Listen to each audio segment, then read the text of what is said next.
Ve cómo ha cambiado Diego, ¿no? Sí, hay tres personas conectadas aquí, entonces una soy yo, creo, esperen, así soy yo.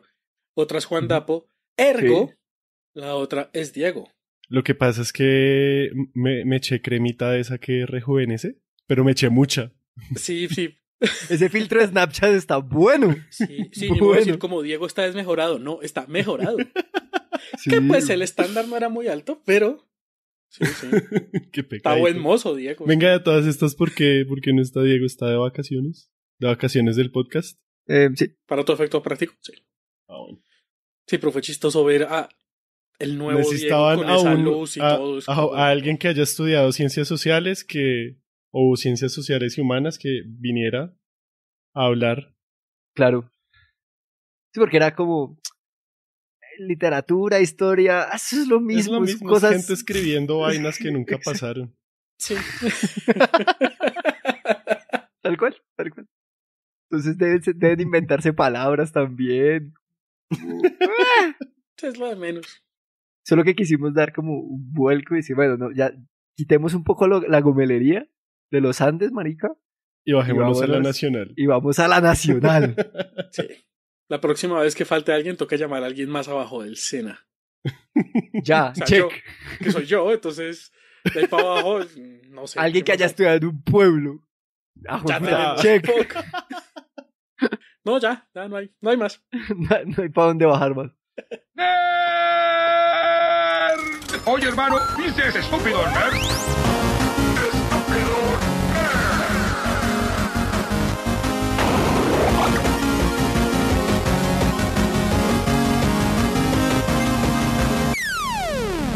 Hola y bienvenidos a Estúpido Nerd, un podcast sobre series, películas, videojuegos y otras cosas ñoñas como los cómics.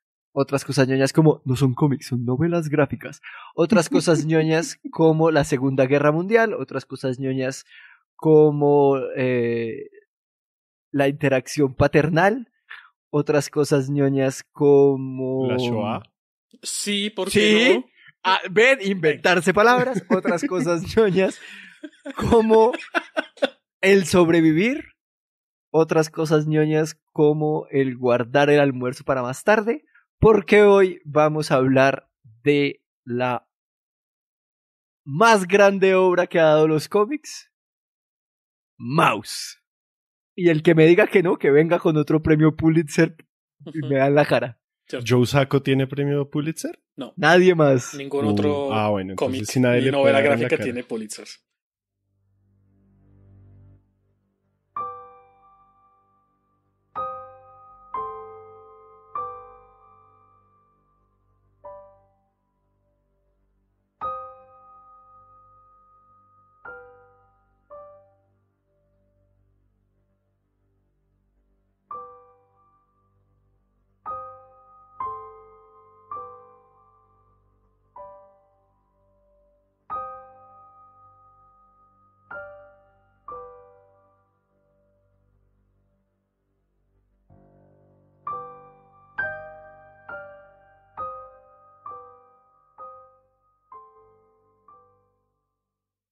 Y como siempre, estamos con Don Boris. ¿Qué más, Boris? Buenas, ¿cómo me les va?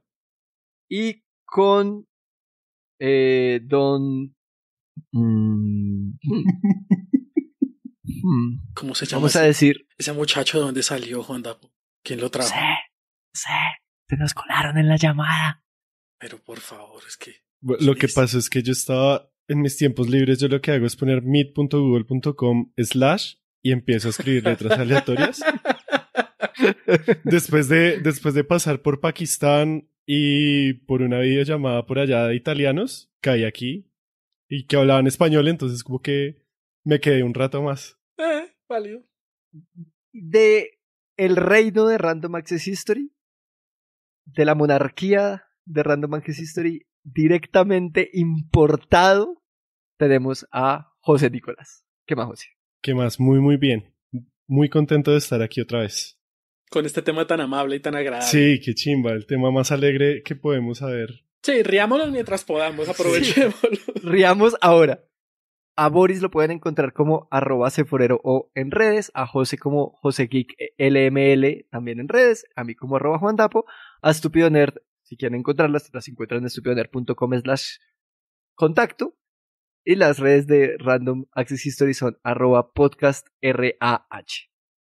R las letras, ¿no? No van a escribir ERE porque no les sale. Ese es otro podcast completamente distinto. Dicho esto, ¿cuál es la ficha técnica de Mouse, Don Boris?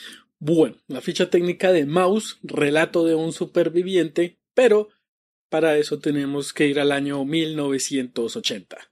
Pensé que iba a decir 1939 y yo me iba a ir de culo como no, como así que ficha técnica de todo el holocausto. No, solo hasta el 80, en esa época, en las radios del mundo sonaba Another Brick in the Wall de Pink Floyd y La Maldita Primavera de Yuri. Mejor. La domesticación del perro seguía su curso y un señor llamado Art Spiegelman lanzó el primer episodio de Mouse, que lo hizo es una historia serializada, lo hizo en la revista Raw, donde pues publicó toda la historia excepto el último capítulo.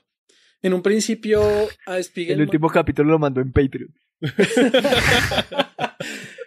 rían, que rían. En un principio, pues a este tipo Spiegelman no le gustaba que trataran a su historia como novela gráfica, porque el tipo decía que no era una novela, pero luego se dio y dijo, sí, ¿por qué no? Llámenla como quieran, llámenla novela gráfica. En 1986 se publicaron los 6 primeros capítulos de esta obra en un libro que se llamó Mi padre sangra historia, la traducción de Ediciones Panini, por supuesto. Y luego en 1991 se publicó la continuación, la segunda parte del libro, que se llama Y allí empezaron mis problemas.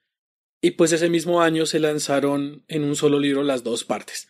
Luego en el 94 se lanzó The Complete Mouse, que pues era el libro completo y además venía con un CD-ROM que tenía la historia, también tenía grabaciones, entrevistas, tenía material adicional, pero se hizo en una plataforma que en la actualidad es obsoleta, entonces si uno tiene un computador moderno y tiene el CD, no se puede ver. De por sí, si uno tiene un computador moderno, no tiene cómo ver CD. No tiene como sí. Luego, en 2011, se lanzó MetaMouse, que retoma el contenido de Complete Mouse, pero también agrega fotos, videos, audios, agrega más contenido. Esta novela gráfica nació en 1972 cuando Spiegelman publicó una tira corta, que era de solo 3 páginas, en la revista Funny Animals, muy chistosa, y que era la historia de un ratón llamado Mickey, que el padre le contaba pues su historia muy resumida en los campos de concentración. Es la misma historia de Mouse, pero ultra mega recontra compacta. Se la recomiendo por ahí en Patreon, en Discord voy a compartir el enlace de ese PDF. Y pues bueno, la tira también se llamaba Mouse, estaba basada en una entrevista a su padre, y entonces Spiegelman dijo que ahí había material interesante, entonces retomó la entrevista, la extendió y pues se convirtió en la novela gráfica que conocemos y que es hasta el momento la única novela gráfica / cómic / tira cómica / como lo quieran llamar, que se ha ganado un Pulitzer. Se lo ganó en el 92 y se lo dieron como un premio especial porque pues los Pulitzer no tienen una categoría para este tipo de ilustración ni nada. Entonces fue un premio especial y es hasta el momento el único que lo tiene. Y pues, historias más recientes, este libro volvió a ganar fama en enero de 2022 porque en Tennessee, en el condado de McMinn, la Junta de Educación decidió que este libro lo iban a vetar, lo iban a prohibir porque supuestamente tiene lenguaje obsceno, tiene desnudez, menciona asesinatos, violencia y suicidio, y pues uno de los argumentos que dieron para prohibirlo fue que Art Spiegelman en algún momento de su vida hizo dibujos para Playboy, entonces por eso tenían que prohibirlo. Lógicamente todo el mundo les cayó encima, muchos autores, muchos académicos pues criticaron la decisión, y pues por puro efecto Streisand el libro se convirtió en esos días en el libro más popular en Amazon. Luego el Consejo de Educación salió a decir que la prohibición no se debía pues por asuntos de antisemitismo ni de negación del Holocausto, sino que se debía a que el lenguaje y que los temas no eran adecuados para niños de colegio. No sé qué diablos esperaban de una historia de la Segunda Guerra Mundial y del Holocausto, en fin. Pero pues es que además cayó en un momento en el que Estados Unidos lleva como una racha de diferentes lugares en los que han prohibido por algunos motivos libros, han vetado libros porque supuestamente tienen contenido político relacionado con el comunismo, o porque tienen temas y personajes LGBTQ+, o porque hablan o tienen microagresiones, incluso los han señalado de racismo inverso.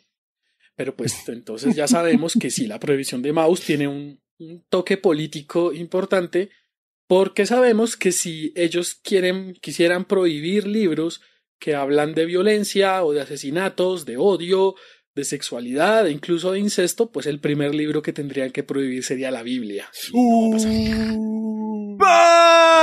¡Bam! ¡Boom! Y ya, me retiro. Chao. No, Boris, pero no deje caer el micrófono así. No, Boris, no. Boris contra Jesús se llama este capítulo. La venganza. Ok. ¿Y cuáles son los tropos de Maus, don José? Bueno, la historiografía de Maus. Haga lo que quiera. Llámela. Haga lo que quiera. La historiografía, Lo sea lo estaba que sea pensando eso. un rato. Dibujos no animados. Bueno, no, digamos que un poco lo que presenta Maus, pues digamos un poco también los tropos. Uno, de verdad voy a intentar hacerle justicia a Diego, intentar hacerlo lo más dieguil posible esto. Van a justiciar a Diego, señor. Sí. La historia dentro de una historia, la vemos por ejemplo también en The Princess Bride, que es como que alguien le cuenta otra historia al personaje y nosotros lo vemos a través de ese personaje. Pues está el tropo de la Segunda Guerra Mundial, pues que es bastante común en los productos históricos, pero este particularmente a mí me parece que es como uno de los más importantes y mejor hechos que puede haber, si no el mejor. Está también, no sé si esto puede ser un tropo, yo diría que sí, y de pronto hasta lo originó el mismo Art Spiegelman, aunque no creo, pero pues de pronto, la cuestión de, para suavizar un poco la historia, hagamos que los personajes no sean humanos, pero también está la misma subversión de ese tropo de, hagamos que sean humanos de la nada para que se vea que sea más densa la vaina, que también, digamos, lo hacen, por ejemplo, en la película animada de Bals Bashir, y al final también, parecido pero no igual, al final de Black Klansman, también como que se conecta al final con la realidad la película y como que se rompe la ficción para entrar en la realidad. Y bueno, pues tenemos también todos los tropos que puede haber en una historia sobre la Shoah o sobre el Holocausto. Ah, O sea, la Shoah es la forma como ellos lo dicen. Ah. Como creo que es hebreo, si no estoy mal. Porque hablar de Holocausto y por favor corríjanme las personas que escuchan si tienen ascendencia judía o son judíos, hablar de Holocausto es un poco negar ciertas cosas. O tiene como una connotación un poco negativa, como que le quita protagonismo a las víctimas o algo así. Entonces ellos se refieren como la Shoah, que pues además es también esta película como de 9 horas de un director judío también, que es como bastante cruda. Y pues ya, o sea, todo lo que se puede encontrar ahí. No sé qué tantos spoilers se puedan hacer sobre lo que pasó en Europa a la comunidad judía y a la comunidad rom y a los homosexuales, incluso a los polacos en medio de todo el conflicto bélico, incluso desde antes del conflicto de la Segunda Guerra Mundial, pero pues Yo creo que spoilers de la Segunda Guerra Mundial. de pronto es si no la difícil conocen darlos. mucho, pues Jódanse. va a haber spoilers sobre Jódanse. la Segunda Guerra Mundial. sí, recapaciten sobre su vida, sobre lo que leen, sobre lo que consumen. Y luego, después de eso, cómanse el spoiler. O sea, men. Y sobre todo, spoiler visto desde la perspectiva de las víctimas, ¿no? Creo que eso también puede llegar a ser un tropo. O sea, la historia contada desde el lado de las víctimas y no desde el lado de los victimarios o desde el lado de la guerra y ya. Creería que eso es. Ok, esa fue la ficha técnica y la historiografía tropos. Los random access tropos. Los tropos históricos. Los random access tropos de Maus. Y después de la siguiente cortinilla vienen todos los spoilers de la novela, no de la Segunda Guerra Mundial.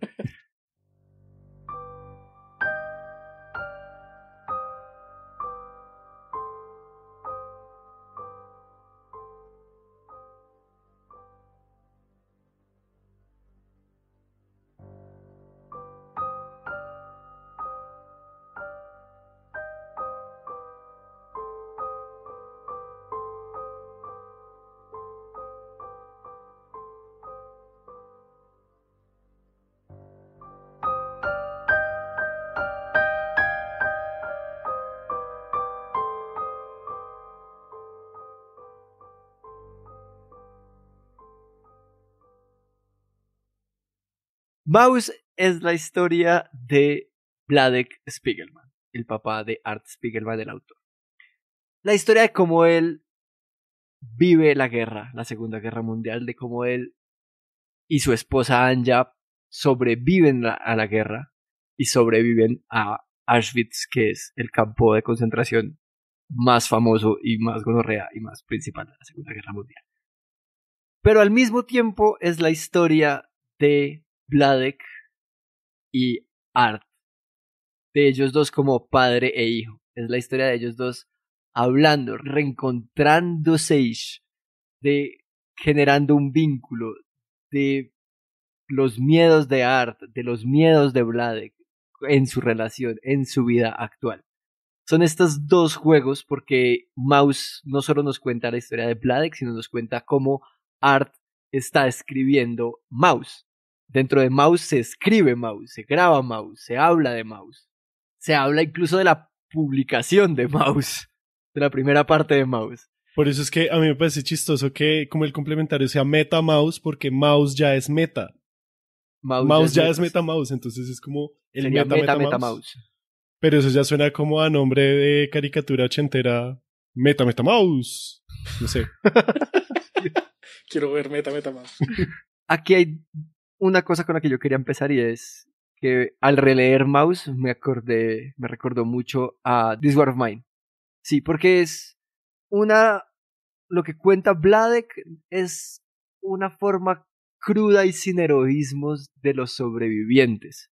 Sí, no es como La vida es bella donde todo es un juego para mi hijo y no sé qué y todos estamos acá. No, aquí como la gente ni siquiera es buena ni mala por sobrevivir, sino es gente. Es gente, es lo que hay, es lo que había y Vladek lo sabe. Él no juzga a nadie por haber tenido que pagar favores a amigos, primos y esto para ayudarle, haber tenido que darles comida porque todos estábamos en las mismas.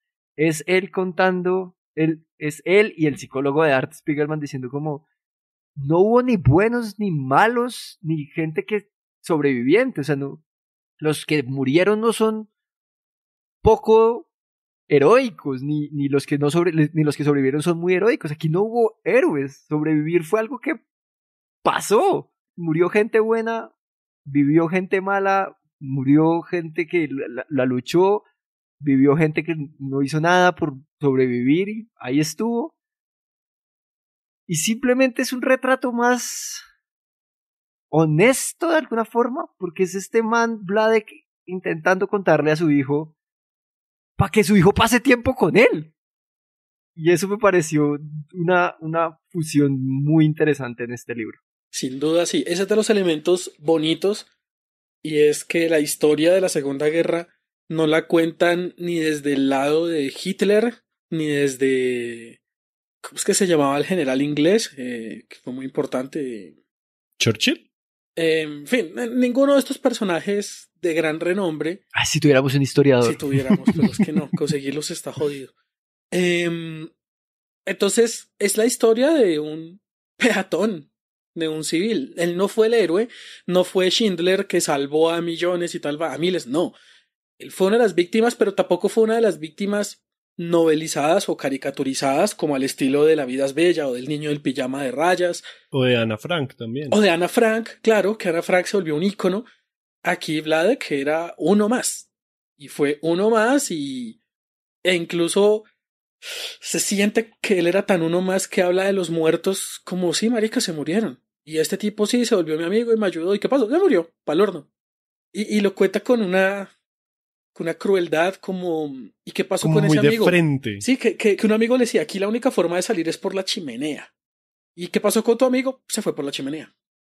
Y ya. Y dice, aquí teníamos que negociar y ser el más fuerte, no porque no hubiera cooperación, es porque llegaba al punto en el que teníamos que ir cada uno por su camino y qué más podíamos hacer. Al final, cuando muestra o cuando habla del tren en el que los estaban transportando después de que se había acabado la guerra, se amontonaban los cuerpos y es como, pues marica, se amontonaron y pues abrían la puerta, los sacábamos y sentíamos alivio porque nos podíamos sentar. Es como, puta, qué crueldad, es muy cruel, es muy fuerte. Pero eso fue lo que le pasó. ¿Cuánta gente sin renombre ha pasado por estas historias y no conocemos, pues, su vida? Ellos estaban ahí, tienen algo por contar, la historia es muy interesante y pues era necesario que se diera a conocer. Y una cosa que dice Vladek que me pareció interesante es como cada hombre iba por su cuenta, pero él se daba beneficios para ser amable con los demás y darles cosas y regalarles cosas, no porque él fuera bondadoso, o sea, como que si había una parte de bondad, es como, hey, todo bien, estamos sufriendo y le puedo ayudar, pero también porque ser bondadoso era estratégico para sobrevivir, era un arma también, es como, man, yo le ayudé, puede que necesite ayuda de esta persona. Sobrevive también el que sea bacán, o sea, de pronto en otro campo de concentración, en otra historia, sobrevivió el que sapeó a los demás judíos, en este sobrevivió Vladek que pues se presentó como un bacán y hizo lo que pudo también por sobrevivir. A mí me parece muy interesante cómo se relaciona esa crudeza de lo que sucedió en Alemania y bueno, en Europa en general, de la Segunda Guerra Mundial y de este exterminio sistemático de una población o de unas poblaciones específicas y cómo a través de lo gráfico, pues Art Spiegelman y el relato de su papá logra retratar eso sin que uno en serio quede completamente deshecho, porque yo creo que sí, nosotros... Pues sí, pero, o sea, me refiero completamente deshecho a quedar como en el piso en posición fetal, babeando y no pudiendo pararse durante 3 semanas, porque yo siento que si uno pasara por algo así sería lo que le podría llegar a pasar. Y yo siento que es muy difícil transmitir ese sentimiento que ellos debieron haber tenido, todos esos sentimientos, toda esa sensación de... Es que ni siquiera sé cómo describirla, se puede decir de muchas formas. Desesperanza, terror, horror, miedo, todo eso. Y poderlo transmitir a través de lo gráfico y pues de la historia del papá me parece algo como muy poderoso y muy diciente, ¿no? Y poner también a las víctimas en el centro, pero como decían, sin ponerlas como ni como héroes ni como villanos, sino como víctimas. Sí, pero creo que hay una viñeta específica que fue la que me convenció del relato. Es cuando Vladek le explica a qué olía el campo de concentración. Es una burbuja de texto nomás y dice, el lugar pues olía como a llanta quemada y a grasa. Como, nunca había escuchado, nunca había leído sobre esa sensación de a qué olía un campo de concentración. Se dice mucho de cómo sonaba, de los gritos desgarradores, de la tristeza, de luego el silencio sepulcral y la gente agonizando, pues la parte visual, sin duda, pero ¿cómo diablos olía? Y claro, debe ser un olor, puta, es que es lo suficientemente descriptivo, olía a llanta quemada y a grasa. Es un olor morboso, es grotesco. Y no son olores, o sea, son olores que uno fácilmente se puede imaginar. Claro. Y cómo combinan pero yo creo que si uno lo experimentara de verdad, sería completamente diferente. Sin duda, es que yo lo estaba tratando de relacionar con la vida diaria y siento que el olor más parecido podría ser el del sebo, esta grasa que se usa, por ejemplo, para hacer velas, o que en Colombia a veces lo usamos para limpiar la parrilla antes de un asado. Ese debe ser el olor, pero mezclado con llanta quemada, que también puedo relacionar ese olor, y es como, fuck, es desgarrador, es muy podrido, es too much. Y que este mal lo mencione, y que Vladek lo diga de una forma tan, no quiero decir desnaturalizada, pero ya como tan aceptada, pues él ya pasó por eso, ya pasó, ya fue, hay una vida que tiene que continuar, pero el dolor sigue, sin duda el dolor está, pero pues, si me quedo callado, esto no va a cambiar, tengo que decirlo. Ahí siento que hay dos cosas porque creo que sí es desnaturalizado de Vladek. Porque él llegó a un punto en el que la deshumanización de los nazis no es solo como los nazis veían a los judíos, sino esta gente también se deshumanizó. O sea, ellos, de alguna forma, Vladek lo sabe, era como, él lo puede decir así porque cuando lo vivía era el día a día. No hay más vida después, no hay más vida, esta es mi vida ahora y tengo que asumirlo y ya. Y para él, puede decirlo así. Sí, un comentario pequeño en el Mouse de 72, en la tira corta, no está en el libro. Vladek le dice a Art, que en los guetos los niños jugaban en la calle y jugaban a los funerales. Porque era su vida diaria. No. Y hay una tira cómica en la que hay un niño ratón, un niño judío, en medio de un hueco de tierra y dice como, la próxima vez yo quiero jugar a ser el gato o lo que sea. Es como, pues claro, es el día a día. Jugaban a eso y es muy mal parido. Es una gonorrea. O sea, es una gonorrea lo que vive esta gente. Y la otra, hay algo que me gusta del libro, sobre todo porque contar las historias de la guerra, de la Segunda Guerra Mundial, un poco, y esto va a sonar muy raro, pero un poco lo hemos visto tanto que ya sabemos los horrores, podríamos saber lo que vivió Vladek, ¿sí? O sea, Maus sin la parte de ellos dos como padre e hijo, sería otra historia más.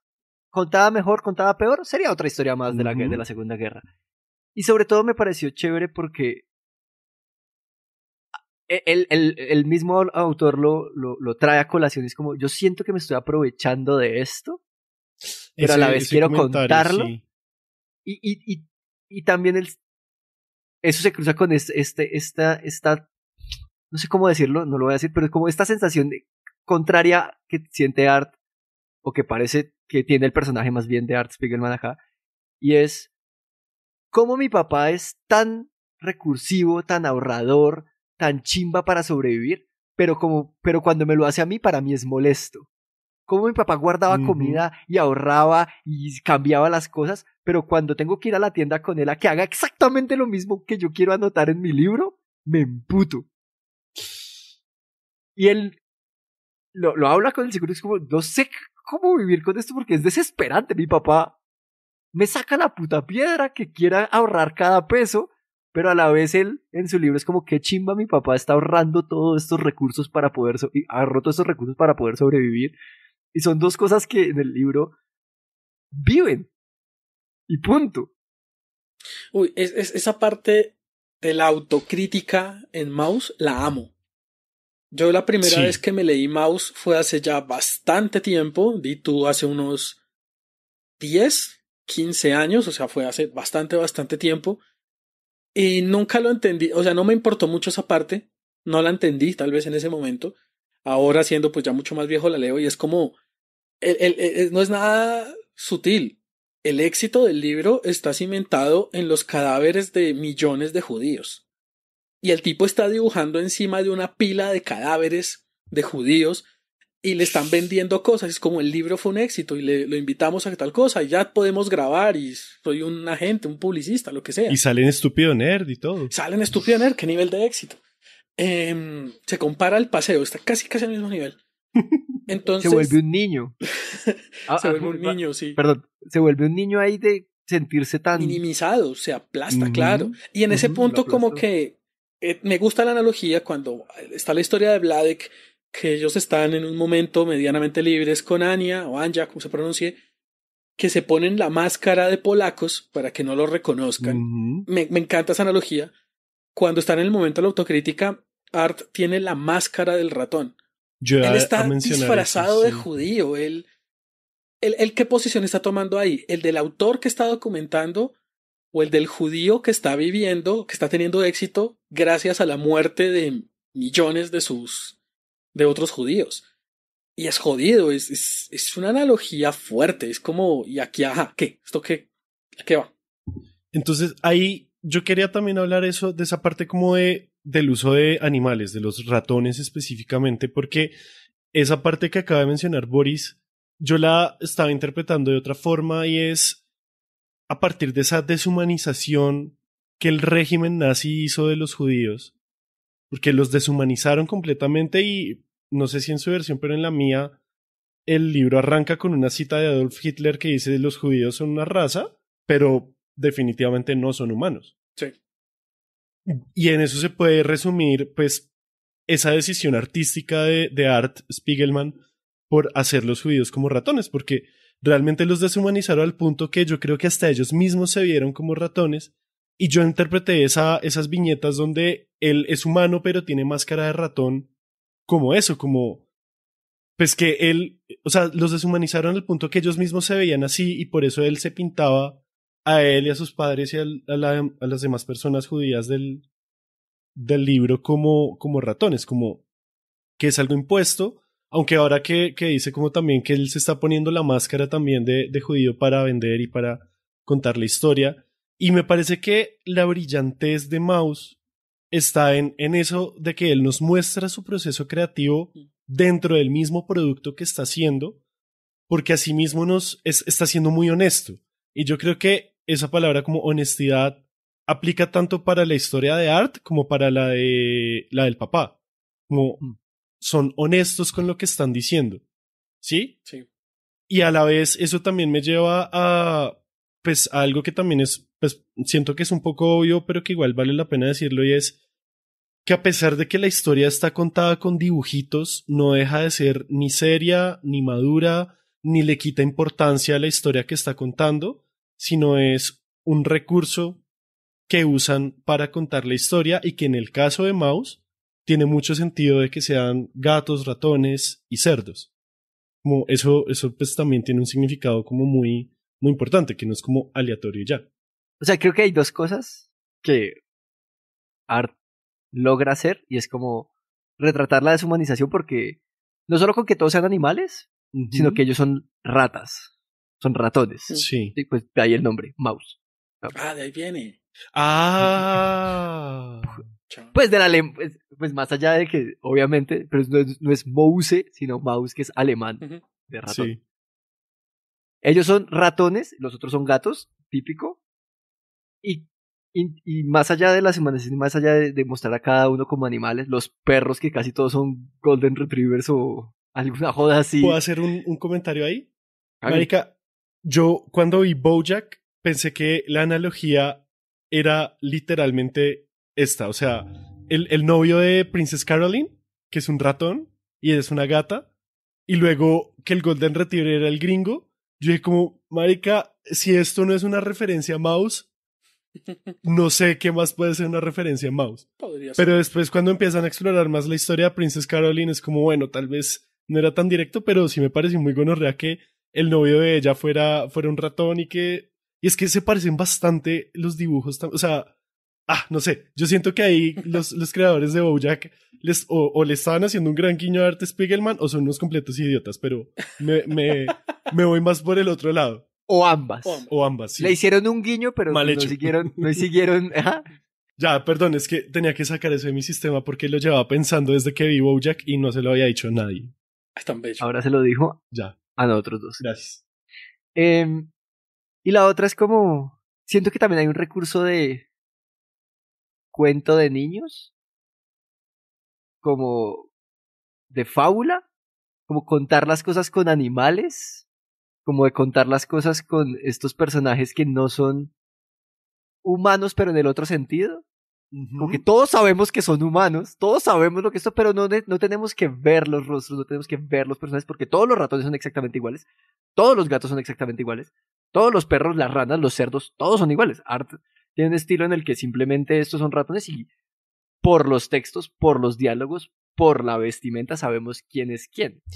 Y eso para mí, tanto en Mouse como en Persepolis, se me hizo de las cosas más difíciles de leer. Como uno tiene que estar muy pendiente de los dibujos para poder apreciar muy bien la historia y creo que eso es clave. Sí, entonces yo creo que es ese doble juego, como el uso artístico de la decisión de tener animales, porque incluso él lo habla con su esposa. Ajá. Es como, tú deberías ser, ¿qué? ¿Una rana? Porque eres francés, es como, man, pero yo soy judía. Sí. Y entonces, ¿cómo hacemos? Pero te convertiste. Entonces, ¿qué hago? ¿Pongo una viñeta en la que mágicamente un rabino te vuelve ratón? Y me gusta eso, me gusta que igual tampoco es que sea como... Tampoco tiene que haber una respuesta tan grande a esto era para deshumanizarnos o esto era decisión artística, sino que pueden convivir todas las cosas ahí. Exacto. Y que igual siguen siendo máscaras. O sea, por más de que ellos usen la máscara... O sea, el humano está detrás del ratón de todas formas y esas viñetas donde muestran que él es un humano con máscara de ratón me parece muy interesante porque nos recuerda, o sea, si a uno de pronto a ese punto de la novela se le ha olvidado, nos recuerda que se sigue hablando desde una historia humana y que esto pasó y le pasó a seres humanos. Sí.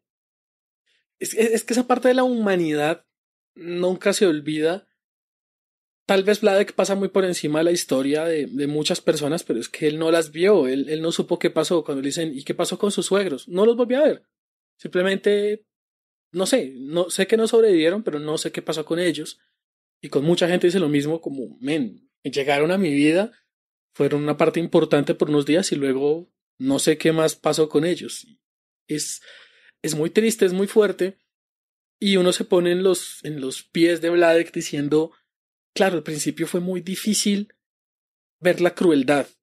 Era como, la gente se está muriendo, la gente está sufriendo, la gente está siendo víctima de muchas cosas. Y después el rol cambia y él ya no puede seguir pensando en eso, sino en tengo que sobrevivir. ¿Y cómo lo voy a hacer? Como pueda. Aquí, pues bueno, tal tiene a Anya al lado y es como tenemos que hacer todo lo que podamos por sobrevivir, pero ya no podemos pensar tanto en equipo.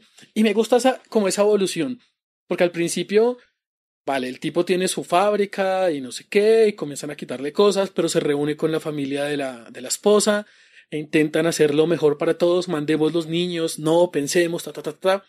Luego ese círculo se va cerrando porque se van muriendo literalmente. Puta, cuando habla de la muerte de Richiu, del hijo, Uy, es sí. muy mal parida, porque es como el niño ni siquiera, Uf. afortunadamente no sufrió la vida de un campo de concentración, murió porque lo envenenó la persona que lo cuidaba para que no tuviera que sufrir, es muy mal parido, pero él comienza a cerrar ese círculo y es como, listo, tenemos que salir, y al final les tengo que salir. Yo tengo que lograrlo. Y hasta en un punto se le olvida a la esposa, se le olvida que Anya está al lado. Es como, y el hijo le pregunta, Arthur le pregunta, ¿y qué pasó con Anya? Como, no sé. Cuando a mí me liberaron, yo no sé qué pasó. Y yo tenía que sobrevivir y tenía que hacer cosas. Vamos un paso a la vez. Yo sobrevivo, check. Siguiente, vamos a ver qué pasó con Anya, vamos a ver qué pasó con el resto de familia, pero lo primero que tengo que hacer es yo. Y es fuerte. Esa manera de pensar primero en plural y luego comenzar a centrarse en uno mismo es muy triste, es muy mal parida. Y que claro, el tipo fue tan buena gente como pudo con otra gente, pero para salvarse él. Él no quería ser un motín, él no quería ser un líder político, él no quería ser el capo de la barraca, él necesitaba sobrevivir. No fue como en esta película de escape de Sobibor, que sí fue un grupo de judíos que se reunieron y querían escapar y se amotinaron. Aquí es como, yo hago lo que tenga que hacer para salvarme. Si puedo ayudar o arrastro gente, pues venga. Pero prioridades son prioridades. Pero no voy a salvar gente que no me vaya a servir. Exacto, porque ese pensamiento es muy estratégico. Y tal vez en un momento sí lo hace por bondad, por ejemplo, cuando él estaba escondido en un granero, creo, y que se encuentra con el primo que estaba como en un hueco, como en un chute de basuras. Y dice como que yo me voy para Hungría, pues el cupo que está en el granero se lo voy a dar a mi primo para que se quede acá en Polonia. Y luego dice como el marica sobrevivió y no tuvo ningún problema, los nazis nunca llegaron, nunca lo encontraron, él sobrevivió tranquilo, mientras que yo, por tratar de irme a Hungría, me traicionaron y pues me jodí. En ese punto sí todavía hay algo de compasión. El tipo no iba a decir camine, vámonos todos a Hungría porque es caro, no sé qué, pero entre vivir en un hueco de basura y vivir en un granero, pues venga para acá. Claro. Entonces sí lo ayudó en ese momento por interés, porque quería. Y luego sí ya se olvida esa vaina y es como tengo que sobrevivir yo. Y mi bondad es estratégica, sin duda alguna. Ahí sí ya yo veré qué hago. Pero me gusta esa evolución. A mí de las cosas que más me parecen difíciles retratar es esa esperanza de seguir. O sea, ¿por qué seguir? O sea, si uno está viendo todo ese mierdero que hay alrededor, y yo lo veo en Mouse, un poco también en Persepolis, aunque pues no era al mismo nivel, pero es como, ¿por qué seguir? O sea, ¿por qué estos personajes quieren seguir viviendo en ese mierdero que se está armando o que ya está armando? ¿Por qué seguir? Y me parece muy bonito que muestran que la vida sigue. O sea, este man pasó por lo peor que uno puede imaginarse, que es ese holocausto, y nos está contando la historia desde el presente, y se la está contando a su hijo como una historia más de su vida. Pues claro, con todo el dolor y toda la vaina que eso le conlleva, pero pues Parce, el man le cuenta la historia mientras que monta bicicleta estática. Sí. Relajado, mientras que banco. hace vainas, mientras que va al banco. Mientras se encuentra un pedazo de cable. ¿Cómo? Pero es ¿Cómo? que Esa eso es mi algo que me pregunta. parece también del putas y es algo que me pareció, siento yo, una decisión editorial increíble de Art Spiegelman y es voy a retratar a mi papá como es, no como el sobreviviente, sino como el ser humano que sobrevivió, pero que tiene muchas otras facetas. Él estaba perdidamente enamorado de Anya y nunca logró superarla, jamás, y trata como el culo a Mala, a la nueva esposa.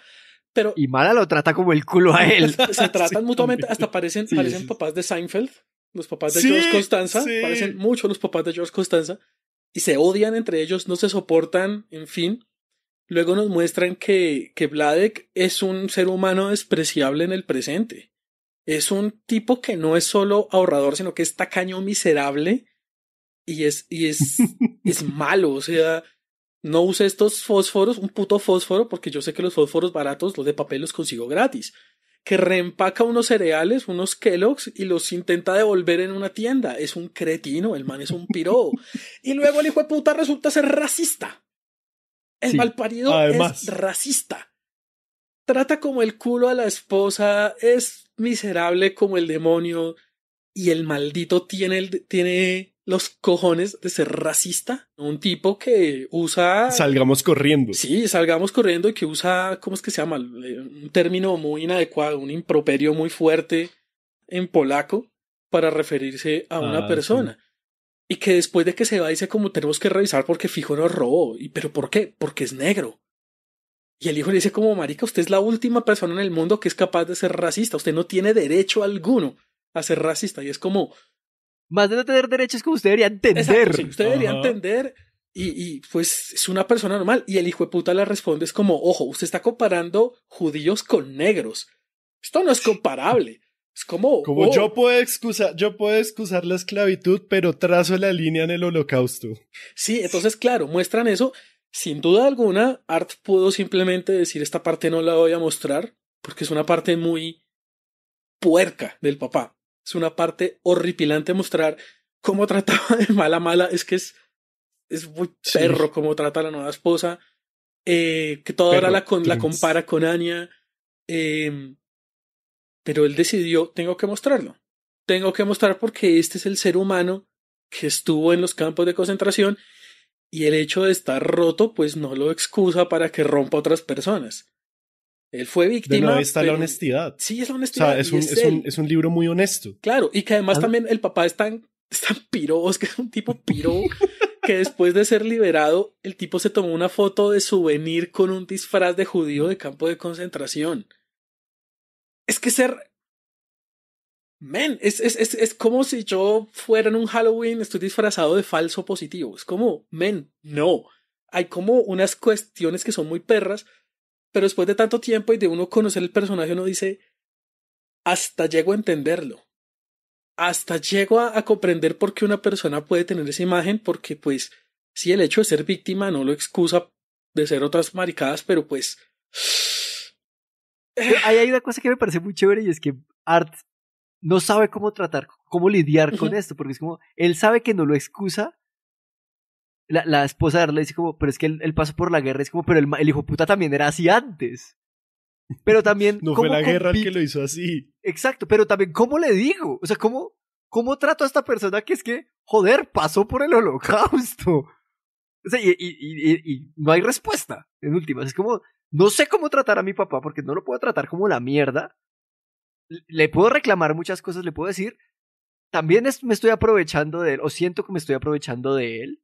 Y todo todo es una maraña de sentimientos. Y aparte de todo el problema de Art es que tiene que, o en la parte que habla de su libro, siente que, y dice que se volvió artista de cómic para no tener que competir con su papá, porque como vergas compite entre comillas, con alguien que sobrevivió al holocausto. Es como, no hay forma de que lo que yo haga en mi vida sea más grande que sobrevivir en el holocausto, o competir con mi puto hermano muerto que se murió en el holocausto, y se murió siendo el niño perfecto. Y crece Art con un puto trauma enorme. Sí, y súmele el trauma de que él se echó la culpa de que la mamá se suicidó por él. Y la mamá, y lo último que le dice a la mamá es como, Además. ay, sí, no me jodas, déjame dormir, Sí. o una cosa Que así. también, otra parte meta, el cómic que muestran dentro de Mouse es real y él lo hizo, lo del prisionero del infierno, algo así. Y es como, claro, el pobre Spiegelman estuvo estuvo internado en una clínica psiquiátrica 3 meses, creo que fue. Y cuando sale, ¿con qué se encuentra? Que pocos días después la mamá se suicida sin dar nota ni nada, sino se fue. Y que el único recuerdo que tiene de ella, el papá lo quemó. Es como Uy, sí, qué parida vida, o sea, gonorrea, todo es demasiado, es too much. Y el man también recurre al oversharing en el libro, muestra todo, hasta muestra la dirección de donde vivía. Es como bastante oversharing. Pero claro, es que el man debe tener todo tipo de rollos en la cabeza y que luego pues está aprovechando de sus rollos y los rollos del papá para ganar plata. Debe ser un conflicto ético muy perro. El man se quería cancelar a él mismo Sí, para que no aprovechara la plata. Y yo la verdad creo, y esto lo digo como historiador, es que Vladek Spiegelman es como una 40 cebolla. minutos después esto paga esta invitación. Pero escuche, o sea, Vladek Se quitó la Spiegelman máscara es de como una cebolla. Como historiador va a hacer referencia a Shrek. Shrek. O sea, que tiene capas. O sea, realmente me gusta también que el man logra construir a su papá como un personaje muy complejo, porque uno no puede decir como es bueno o es malo, sino es él, es ese personaje. Y de nuevo, me parece que el hecho de que uno lo acompaña a él durante el proceso creativo es lo que hace que ese tipo de cosas funcionen. Yo creo que si él no nos contara todas las peripecias, todos los problemas que él mantiene al momento de escribir la obra, uno diría, uy, pero es que el papá es una gonorrea. No, el papá, él decide cómo también lo va a pintar y lo va a retratar en su obra. Eso también me parece muy denso. No, es que me recuerda, por ejemplo, a lo que hicieron con Ana Frank. El diario de ella, pues el papá sobrevivió al holocausto, retomó el diario, pero el man filtró algunas cosas, o sea, editó el diario. O sea, toda la parte de Ana diciendo cómo se sentía porque tenía por primera vez su periodo menstrual, el man lo quitó. Pues de algunas versiones del libro. Otras en la que ella decía que se sentía atraída por otra niña que estaba ahí. El man dijo, no, esto está mal, y también lo quitó. Cuando criticaba a uno de los adultos que estaba ahí, que incluso deja intuir como que hubo casi un abuso por parte de él hacia ella, el man lo quitó. Y es como, vale, Ana de por sí ya es un personaje casi mítico, pero este man la blanqueó más para que fuera un personaje perfecto y la niña que nunca tenía pensamientos humanos, sino que era un ángel, era una santa. Aquí este man lo que dice es como, mi papá tiene todos los hijueputas pecados del mundo. Y fue infiel también, y fue perro cuando era joven, y trató mal a tal persona. Y también hay que decirlo, ganó plata fue por los suegros, no por él. Era un tipo brillante para los negocios, pero también estuvo de buenas de conseguir una Que novia consiguió con buenos plata. suegros. Era muy inteligente. Era Vlad. muy inteligente. O sea, como Sí. yo vi cómo arreglaban zapatos y voy a arreglar zapatos. Pff, papi, yo era el mejor arreglando zapatos de mi pueblo. Sí, este man Claro. parece un sketch del águila descalza. Sí. Sí. Pues que en serio, el tipo era brillante y tal vez yo llegué a un punto de desilusionarme un poco de la historia de Vladek pensando de que este tipo realmente no era tan víctima como quería que fuera. Yo quería que él fuera una víctima que sufría. Y cuando dice, no, yo me volví amigo del capo porque hablaba inglés y le enseñaba inglés y el man me dio comida, yo como, no me parece justo. Y luego, y aprendí a hacer zapatos y podía dormir en un lugar cómodo y no sé qué mierdas. Y luego me encontré tal vaina y pude hablar con mi esposa, tal vaina. Y yo decía, en un momento pensé, me emputa eso. Me emputa porque no es justo que una persona, solo por ser viva, tenga privilegios que mientras otros se amontonaban los cadáveres. Pero luego me puse a ver y es como, no, está bien, porque el tipo era inteligente, era un tipo vivo. Es cierto, la fortuna lo acompañó, la suerte, pero pues, la suerte hace parte de la vida que hacemos. Era un ser humano normal, entonces es importante conocer la historia de él. Y que igual lo que el man quería retratar también en toda la parte de los campos de concentración es que igual no había alguien más víctima que otro porque todos estaban en el mismo puto hueco. O sea, el man tenía un par de lujos y ni siquiera sé si se pueden llamar lujos en comparación, eran como ciertos lujos, pero pues igual él seguía privado de su libertad, seguía siendo un ratón, seguía estando en un campo de concentración, en cualquier momento lo hubieran podido matar.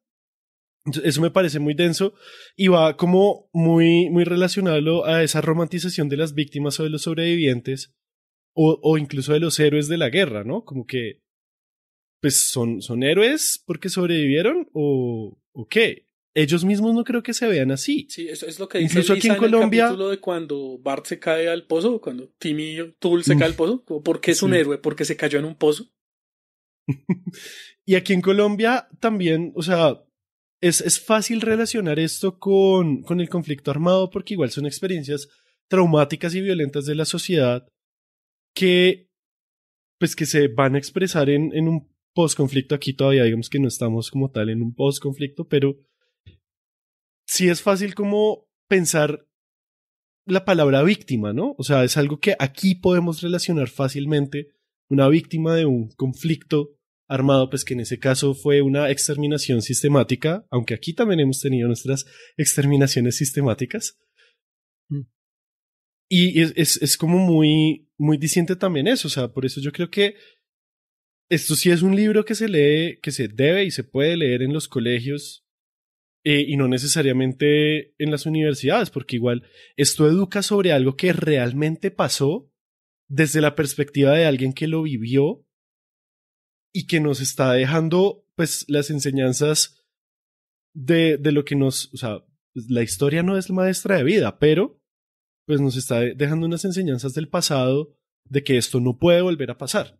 Y esto es algo que queda muy claro, sobre todo cuando vemos que Vladek es racista, o sea, hay que romper ese ciclo en algún punto. Y le agrego dos cosas a eso. El primero es que además cuenta la historia de una forma bastante agradable, porque no es un libro de texto, no es una novela ladrilluda, insoportable de leer.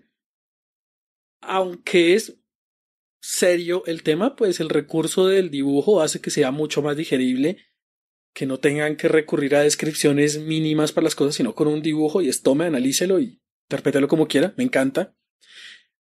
Y otra cosa que me gustó mucho es que permite ver, tengo que insistirlo, en que las historias en las guerras o en estos conflictos no solo están ligados a los grandes nombres, sino a los civiles, a la gente de a pie.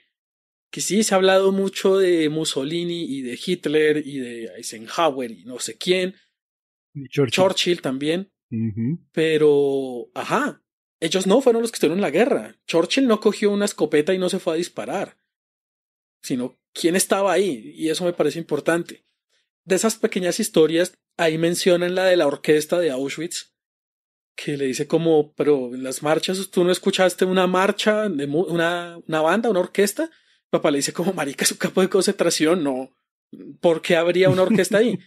Y Arce le dice, pero eso está bien documentado, y me puse a leer, y es cierto, sí hubo una hijueputa banda musical en Auschwitz, hecha por prisioneros judíos, que era femenina, era una orquesta completamente femenina, y que prácticamente se inventaron que eran una banda para que no las mataran.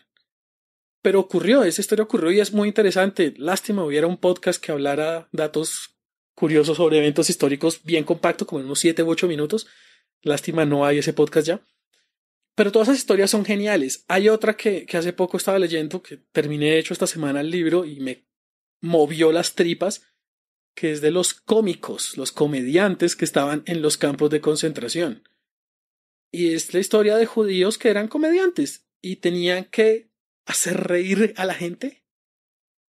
Y es muy perro porque en un punto ellos dicen que uno de ellos llegó a hacer como una especie de rutina cómica tan graciosa que los mismos judíos le dijeron, por favor, deje de hacerlo porque me estoy muriendo, me duele.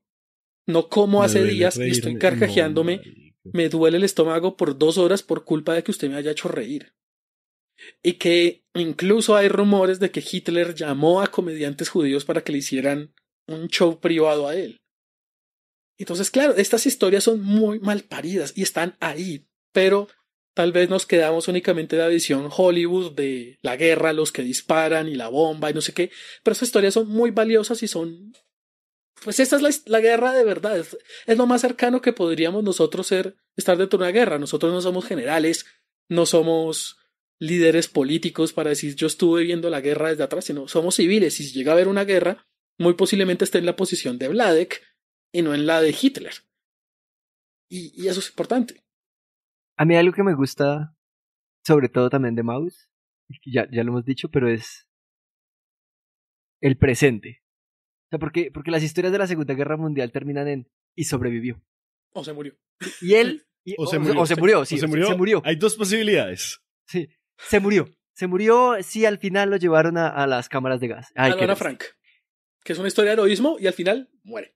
O a la vida es bella y encontró el tanque, ajá, y sobrevivió. Y fin. Y sobrevivir es como, ¡buah! Borrón y cuenta nueva. Colorado. Exacto. ¡Ay, qué lindo sobrevivió! Y entraron, y según de donde sea la película, y entró el glorioso ejército norteamericano o entró el glorioso ejército soviético. Y empieza ahí el cruce con la propaganda que es la niña que amaba la esvástica. Digo, y los gringos, vea, eso era las mejores personas que usted ha podido conocer en la vida. Y aquí en Maus cuentan que los gringos igual, pues, bueno, quiere quedarse, limpie. Tampoco era... O sea, era obviamente muchísimo mejor, pero pues eran humanos también. Pero el presente es lo que me parece más atractivo de Maus. El presente de Vladek, de sus problemas financieros, de su vida... Estuvo cruzada con Auschwitz, estuvo cruzada con la guerra, estuvo cruzada con sus traumas, está cruzada con todos esos miedos. Pero como lo que hablamos ahorita, ¿para qué puta sobrevivió? Sí. Para vivir. No hay respuesta, no es para hacer otra cosa, no es para hacer una organización que... Nada, Vladek sobrevivió para estar vivo. Y es una tontería decirlo así, pero no hay más propósito, es lo que es. Vladek sobrevivió para seguir vivo. Punto. Sí, son pocos los casos del sobreviviente que armó una fundación para encontrar... Exacto, o este man, el cazanazis... No, sí, fueron unos cuantos casos excepcionales y son interesantes de conocer, pero fueron 20. Pero ¿Cuántos sobrevivieron? Sí. La mayoría de sobrevivientes siguieron con una vida normal, o sea, siguieron siendo ciudadanos de repatriación a diferentes lugares o migrantes, pero siguieron siendo corredores de seguros, médicos, profesores. Psiquiatra, siguieron siendo personas normales como tú y como yo. Tal vez no hacían podcasts, pero... Porque no existían en esa época. Tener más hijos, casarse. Seguir con la vida que tenían planeado. Y eso me parece muy bonito a mí también de Maus, no solamente por la cuestión de que él cuenta la historia desde el presente y es completamente arbitrario el hecho de que él lo muestre, o sea, él toma la decisión de voy a contar esta historia demostrando que la estoy contando desde el presente. ¿Sí? Porque perfectamente hubiera podido decir como estas fueron en unas entrevistas que le hice a mi papá y nunca mostrar la parte del presente y de pronto mostrar la parte de su proceso creativo y sus problemas y no mostrar cómo entrevistar al papá y eso. Pero lo que también me gusta es que ese presente también se contrasta mucho con la parte anterior a la guerra. La parte anterior, o sea, porque igual la vaina con los judíos y la Shoah pues no comienza cuando se desata la Segunda Guerra Mundial, cuando invade Polonia, sino viene desde antes, viene desde que Hitler asciende al poder y es desde que el régimen nazi empieza a establecer estas políticas de, bueno, primero les vamos a limitar una cosita, luego vamos a expropiarles las empresas, luego vamos a hacer esto y esto y esto, y también me gusta que en toda esa primera parte, antes de que se arme la chúpame el culo para Vladek y su familia, muestran cómo la vaina iba yendo y escalando de a poquitos. Porque es que el exterminio y la persecución no empezó de la noche a la mañana, sino fue progresivo y me gusta mucho cómo lo muestran eso. Y es haciendo muy, caso muy, omiso a bueno. golpearon a un judío en un... Ay, sí, bueno, sí, no pasa nada. Ajá. Y él lo dice como, pues, primero fueron los vecinos y eventualmente nos dimos cuenta que nos teníamos que ir corriendo nosotros. Y que de pronto cuando ya ellos se fueron corriendo ya no fue suficiente salir corriendo. Todo empezó con un general haciendo tweets. Exacto. ¡Ajúa! Y sí. Y sí, o sea, realmente lo peor que le puede pasar a un país es que el ejército se politice. Y dicen que no queremos ser Venezuela, pero pues eso fue lo primero que pasó allá en los 90, pero bueno. Entonces me gusta mucho, digamos, como esa estructura, digamos, más o menos como en 3 actos, o pues como esos 3 escenarios que plantea ahí, es el antes de la guerra o el proceso que llevó a la Shoah, todo el sufrimiento que hubo y los intentos por escapar, por huir, por sobrevivir, y luego el presente en Florida, en Estados Unidos, o sea, en un lugar reparchado que no tiene nada que ver con los escenarios de exterminio que había en Europa. Y esto también es muy, pues ya, para creo que ir cerrando, a mí me gusta mucho el final, como la última página de Mouse, o pues al menos A de la ver. versión que yo tengo, porque ellos se... saca el libro, ¿o sí? Página, número de página, por favor. En la versión que yo tengo, al menos, hay 2 cosas que pasan en esa última página. Vladek se reencuentra con Anya, o Anja, se reencuentra, le hace una broma, aparte. Le hace un chiste, le hace una broma, le dice como su marido ya vendrá en unos estos y luego abre y ¡jaja! ¡Sorpresa! ¡Estoy aquí! Como, dude, se da el tiempo de hacerle un chiste a su esposa después de no verla, quién sabe durante cuánto tiempo y todas las cosas que pasaron. Y al final le dice a su hijo como, o sea, le pasa lo del corazón y lo de su enfermedad y le dice a su hijo como, no hablemos más, estoy muy cansado. Y le dice a Richie, le dice el nombre del hermano. Ishmael, es que es... ¡Ugh! Y se muere. Sí. Y el papá se muere. Y Vladek muere. Exacto, y Vladek muere. Y es triste. Y es triste porque la única... De verdad, vuelvo a esto porque a mí me parece la historia de Vladek en Mouse, o lo más triste que es de la vida de Vladek en Mouse, para mí ni siquiera es la Segunda Guerra. Que es que se nota que el man le cuenta a su hijo, como que el man va midiendo lo que le cuenta para poder hablar con su hijo. El man ve que el único vínculo que puede tener, la única forma de que lo llame y de que lo vea seguido es contándole esa historia. Y lo va a aprovechar en cada maldito segundo. Va a intentar aprovecharse, va a intentar que se quede en la casa de él durante todo el verano, va a intentar que lo viste en Florida, va a intentarlo todo para ver a su hijo y construir un puente. Y si ese puente es contarle la vida de mierda que tuvo en la Segunda Guerra Mundial, pues que así sea. Pero lo que Vladek está buscando en Mouse no es contar su historia, porque a él no le importa el libro de su hijo. Uh-huh. A él lo que le importa es estar con su hijo. Y eso es absolutamente, para mí, triste de Vladek, que tuvo que recurrir a eso. Y no voy a decir si es malo o bueno de Art Spiegelman, porque el man también se siente mal por eso. Pero en últimas, al final, Mouse es... Así es la vida. De caprichos. De caprichos, con sus cosas, con sus mierdas, con sus cosas que no parecen tener sentido, pero pues tienen que convivir. Después ese recurso de estirar la historia lo más posible lo cogió Ted Mosby y le contó en 6 años de su vida la historia de cómo estuvo con más de 30 mujeres antes de estar con la mamá de los pelados. De cómo fue una gonorrea con 30 Ajá. mujeres. Exacto. Mientras intenta hacer quedar mal a su amigo. A mí algo de lo que de lo que hay en Mouse como transversal que me habla mucho también es la cuestión de la memoria, ¿no?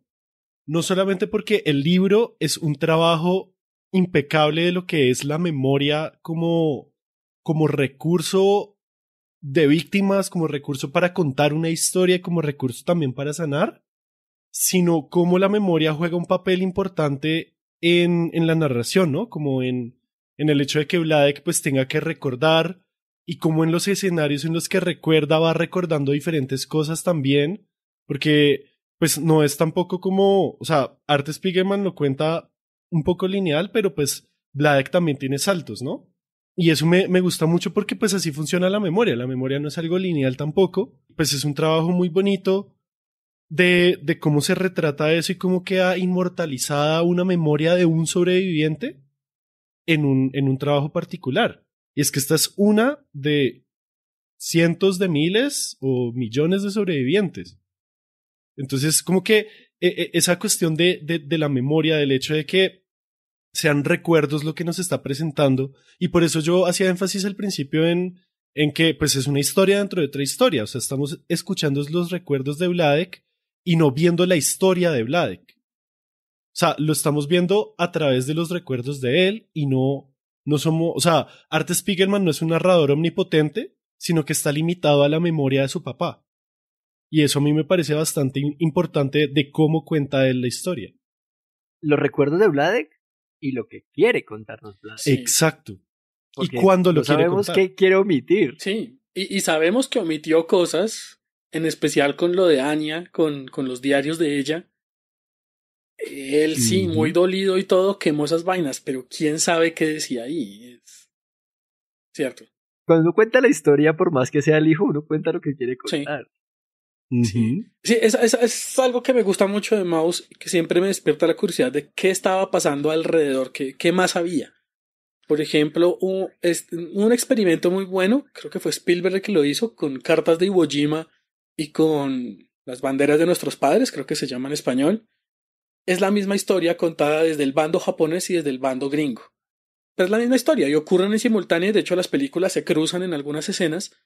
Es una putería de experimento, es buenísimo y la versión japonesa es mucho más cool. Sí. Entonces, ¿qué estaba pasando en otros lados? Por ejemplo, yo nunca he sabido qué pasó en Dinamarca durante la guerra, porque es que Dinamarca está aislada, está rodeada y ¿qué pasó con ellos? Cuando viajé a Europa descubrí que en los países del Báltico comieron mucha caca y esa historia casi nunca se cuenta. Lo que pasó en Lituania fue una gonorrea pero ¿por qué no se cuenta mucho? ¿Qué pasó, por ejemplo, en Italia? Que la guerra no llegó a ellos, pero ellos sí estaban en guerra, estaban en conflicto, pero pues nunca hubo una batalla muy grande dentro de Italia. Casablanca medio lo menciona de qué estaba pasando en Marruecos en esa época, pero pues, ¿qué pasó, por ejemplo? Porque lo que hicieron los europeos en África en la Segunda Guerra fue una gonorrea. Y quiero conocer más. En general, lo que han hecho los europeos en todo el mundo, en general, como por regla de pulgar, ha sido una gonorrea. Y en general, todas las guerras de la actualidad, como de los últimos años, todas tienen como elemento común Europa. Pero en fin, ¿qué estaba pasando? Y yo quiero conocer, por ejemplo, la historia de una especie de Maus contada por un soldado en un campo de concentración. ¿Será que sí eran, algunos supongo que sí eran malos y que estaban comprometidos con la causa de matar judíos? Pero tenía que haber otra gente que estaba llevada ahí porque pues es que yo soy militar y tengo que hacer caso y mi trabajo como militar es no pensar sino actuar.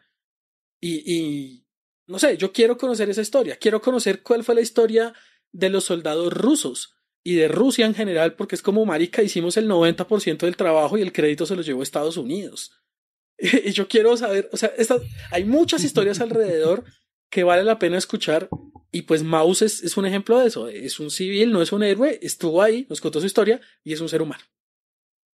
Que la tica en el soldado que está en el campo de concentración también es como, puede ser igual que Vladek, es como, está mi familia y yo pues intento no ser lo gonorrea que pueda hacer, o sí, no sé. Claro. Porque es lo que tengo que hacer y tengo que hacerlo también para sobrevivir, porque a los desertores los matan y matan a sus familias. Sí. Y después de la guerra, ¿qué pasó? Lo metieron presos, alcanzó a escapar. Lo que muestran en El pianista. ¿Cuántos hijos tienen Argentina? Exactamente. Lo que pasó en El pianista. Este man, el soldado, medio ayudó a ¿cómo se llama el pianista? Y después no se supo más de él. ¿Quién quita? Tuvo una vida después de la cárcel, lo indultaron. Estuvo en Tunja. Y tal vez es posible que esta persona nunca haya sido racista y que se haya convertido al judaísmo. ¿Por qué no? O se volvió recalcitrante y ahora es mucho más nazi y votó por Trump. Sí, es un maga. Es un maga y tiene una casa en Kentucky. O ¿qué pasa con estas mierdas? Entonces hay muchas historias por escucharse y pues creo que es el tema mejor documentado de la historia reciente. Y todavía falta mucho por conocer de esa historia. Claro. Pero también es el tema más romantizado. O sea, pues es que Hollywood se ha encargado de contarnos una historia maravillosa. Sí. Y lo que hablamos en otro capítulo es como cuando necesitamos un malo que es malo porque es malo, fácil. Nazis. Es nazi. O algo Sí. nazi de ahí. ¿Por qué? Porque los nazis son gente mala y lo sabemos y punto. Y Por Hollywood se ha eso- encargado de quitarle los grises al resto de historia. Y los gringos eran los buenos y punto. Y salvamos Europa. Y punto. Y así pasó. Sí. Por eso a mí me gusta tanto lo que hicieron con Jojo Rabbit, porque realmente nos muestra esa otra cara de la moneda sin glorificar el hecho de que sean putos nazis, sino es como pues una juventud que estaba convencida porque un sistema escolar y pues un sistema cultural que los estaba llevando hacia eso y pues no sé, o sea, me parece muy interesante pues la historia de Jojo Rabbit precisamente por eso. Cierto. Y que Alemania tenía colores. Sí. Y que Alemania Exacto, tenía no, sí, colores. Es que es importante como no están porque Claro. los civiles tenían que seguir viviendo su vida, tenían miedo, estaban rodeados. Pero tenían que vivir su vida. Hay que ir por el pan. Claro. En este momento estoy en un proceso laboral con una empresa y me entrevistó una persona que está en Rusia, que está en Moscú. Y le pregunté cómo es la situación. Dijo, pues tenemos que seguir viviendo. Es como, no podemos sentarnos a esperar a ver si la guerra se acaba algún día o qué pasa. Tenemos que seguir. Y hablé con una persona que estuvo en Ucrania, huyó y dijo, pues ven, yo tuve que huir y trabajar remotamente. Además. O sea, yo no puedo huir a decir, soy la víctima, denme plata. No, yo tengo que huir, pero eso solo me asegura vivo. De aquí en adelante, ¿cómo voy a seguir viviendo? Ya es problema mío y me toca trabajar y es una gonorrea, pero pues toca seguir. Y es esa fuerza de, o sea, eso es lo que yo preguntaba de por qué Vladek, o sea, qué lo impulsaba a seguir y es precisamente eso, seguir viviendo. No hay una razón, es eso. ¿Usted en esa circunstancia lucharía por seguir? Es que eso es lo que yo no sé si yo lo haría y por eso es que me causa tanto asombro y tanta curiosidad o sea, este tipo de historias, como, o sea, si me lo pregunta aquí, viendo la comodidad de mi casa en la que estoy, yo digo, no, man, yo me pego el pepazo apenas pueda, pero yo no sé si yo esté en la situación, cómo, o sea, qué cosas voy a sentir, porque es algo que ni Art Spiegelman, ni la película esta de 6 horas de la Shoah, yo creo que nos pueden transmitir completamente y es que se siente, primero, estar allá y segundo, tener ganas, o ni siquiera ganas, sino tener ese impulso de vida, o sea, querer seguir viviendo. Como ver algún tipo de esperanza al final, no sé. Eso es lo que más me causa curiosidad y no creo que haya una razón, porque pues la razón es seguir viviendo, sino es el cómo se llega a sentir eso, como ya visceralmente. Pero pues, no sé, es como un tema muy Como lo veo yo, es como en qué momento pierde uno la esperanza. Y eso es un rango gigante. Como la gente que le pidieron a que cuidara al hijo de Vladek, a Richie, que la señora la perdió antes de que la cogieran. Es como, a mí no me llevan. Y yo me mato. Seguramente muchos de los que murieron en el tren, o los que se mataron, o los que quizás se dejaron morir en el lago el día antes de que los liberaran. Pues por poner, o sea, como que esto pasó en resto hay gente que murió el día anterior, o se dejó matar el día anterior, o se hizo matar el día anterior. O hay gente que simplemente no aguantó. Yo creo que cuando ya estaban las tropas, la Cruz Roja, como son libres, ahí pudieron haber muerto. Exacto. Bueno. ¿En qué momento pierde uno las ganas y el impulso de vivir? Pues ya dependerá de... Porque es que lo que decía José, la guerra no estalla de repente. La guerra una guerra son una serie de pasos que cuando se dispara la primera bala ya llevamos meses en guerra y no lo sabemos. Y quitarle las cosas a la gente, tener hambre, es como uno se va acostumbrando. Pues es que es Colombia, parce, o sea, nosotros llevamos tanto tiempo en este hueco que, o sea, las cosas están muy mal en este país, pero seguimos trabajando, seguimos haciendo podcast, seguimos la vida porque es lo que podemos hacer. Sí. Es el ejemplo perfecto. Sí. Yo creo que lo que uno le pregunta hoy en día a un ruso, a un ucraniano, es lo mismo que le podían preguntar a un colombiano a finales de los 80. Mano, ¿usted con putas hace para vivir? En cualquier momento le pone un carro bomba y usted se muere. No, pero pues toca seguir viviendo. Que manteniendo lógicamente las comparaciones, Sí. la cuarentena, la pandemia, la gente criticaba si es el fin del mundo, pero nos toca trabajar desde la casa. Men, es seguir trabajando o rendirnos desde ya y ver, porque es posible, en ese momento, al principio de la pandemia, no sabíamos si eso iba a durar un mes o 50 años. Hasta ahora estamos descubriendo que tal vez son 2 años los que comimos caca, aparentemente, un poquito más, pero no sabemos. Hasta ahora. Y no podíamos desde el día uno decir como, ok, la pandemia nos va, existe la posibilidad de que la pandemia nos mate, nos rendimos. Y ya, dediquémonos a no hacer nada. Es como, ven, toca seguir. Y es difícil. Es difícil ese tema de, ¿vale la pena seguir? Que cada uno saque su conclusión, no hay una respuesta estándar para esto. Pero bueno, los dibujitos de ratones son muy bonitos, la verdad. Me gustaron mucho. O sea, las ilustraciones son bastante bonitas. Chimbas. Sí. Y puede hacer cosas muy crueles Art Spiegelman con su arte. Sí. O sea, puede tener... Hay unas portadas de cuando están quemando a la gente, pues cuando la están gaseando. Unas viñetas de cuando la están gaseando. Pues Bueno, cuando mencionan que los nazis cogían a los niños que lloraban, los jalaban de una pierna, los estrellaban contra una pared.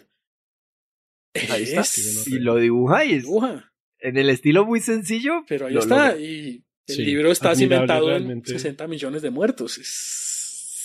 Es fuerte.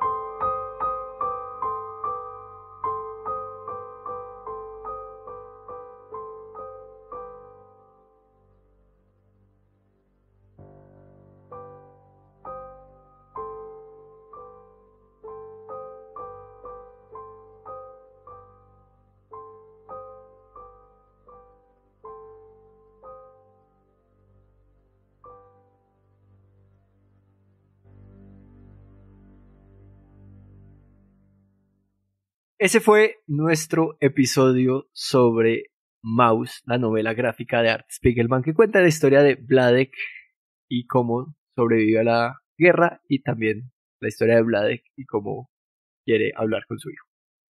Y la historia de Art Spiegelman de cómo está haciendo Maus. Pero no podemos irnos sin antes darle la internacionalmente famosa internacionalmente famosa puntuación de Estúpido Nerd. Sí. Se sintió el momento tensionante de que va a decir. Pero antes de eso, recuerden que pueden apoyarnos en Patreon, en patreon.com/estupidonerd. Pueden suscribirse, y si quieren saber nuestras redes sociales, están en estupidonerd.com/contacto. Entonces, del 0 al 10, ¿cuánto le pone usted a Maus, Don Boris? Ok, con lo que usted abrió el capítulo, Juan Dapo, que este es el cómic más grande, tal vez. Cómic / novela gráfica / dibujito. Coincido, creo que ninguna otra historia ilustrada tiene la trascendencia y la calidad que tiene Maus. O sea, es el top. Para mí es lo más top que existe en este género. Y yo amo la historia, me la leí hace muchos años, no entendía muchas de las cosas. Ahora ya desde mis 30, que les importa cuántos años tengo, veo muy diferente la historia. Me duele mucho leerla. Tiene demasiadas capas, demasiados niveles. Es bellísima. Recomendado, léanselo, y si tienen dudas, reléanselo, que vale mucho la pena. Entonces no hay otra. Yo tengo que ponerle 10 a Maus. Ok, yo del 0 al 10, ¿cuánto le pongo a Maus? Ya lo dije, pues se ganó un Pulitzer. Y claro, hay que tomar esto como... Hay otras historias que tienen otros objetivos, hay otras historias que buscan otras cosas, pero Maus es una cosa absolutamente perfecta. O sea, es muy bien hecha el trabajo de Spiegelman, me parece increíble. Sus soluciones gráficas son maravillosas. Lo que cuenta y la forma en la que la cuenta también. Esta palabra va a sonar muy rara en el contexto, pero me parece refrescante al hablar de la Segunda Guerra Mundial. Me parece interesantísimo cómo retrata a su propio padre. Y me parece interesantísimo los dolores que quedan después también de la guerra. Los de durante, los de antes y los de después. Es muy chévere. Atica, estamos hablando y se me olvidó decirlo y no quiero que se vaya el capítulo sin decirlo. También me gusta que Art se da el lujo de estar contando una historia de la Segunda Guerra Mundial y de sobrevivir y de lo duro que fue y meterle cosas de comedia pequeños momentos de humor. Porque es parte de la vida. Y uno de los que más me gustan es que le dice, que lo busqué mientras que entra le dice, un sacerdote, un rabino y un pato a un bar y... No, a mí me gusta es el que está hablando con el psicólogo cuando está hablando de todos sus problemas y que no quiere esto, que le dice como que Samuel Beckett una vez dijo que cada palabra es una mancha innecesaria entre el silencio y la nada. Se quedan callados una viñeta y le dice, y por el otro lado Samuel Beckett lo dijo.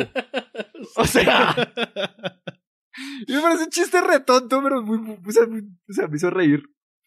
Y con todo eso, pues yo no le puedo poner otra cosa sino 10 a Mouse.